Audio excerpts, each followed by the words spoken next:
Now, Las Vegas has posted the Crimson Tide as a 6.5-point favorite. What's your reaction to that line? I thought it would be higher until the Clemson Ohio State game. Clemson just played so well that I think they obviously impressed the odds makers and, more importantly, impressed the betting public, who's going to say, hey, Clemson's got a real shot. I would have said before the game that it would have been 8.5, 9 Alabama, but when they both played on Saturday, Alabama played certainly well enough to win, didn't play great. Clemson, I think, did play great, really dominated Ohio State, and that's what's got that number at that point. What's the biggest concern for Alabama against this Clemson team?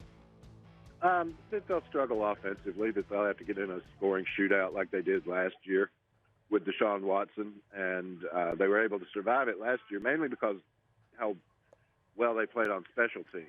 I think if you ask most Alabama fans, they would say the two big plays in that game were Kenyon Drake's kickoff return and the onside kick in the fourth quarter that gave Alabama an extra possession, which they went on to score on. So I think that once again they'd have to be dominant in the kicking game, in special teams, and just not get into a shootout with Deshaun Watson, who's a great quarterback. Well, that's interesting, though, Cecil. Last year we saw 45-40 in the championship game between these two teams. The total set by Vegas is at 51.5, I believe, was the last I saw.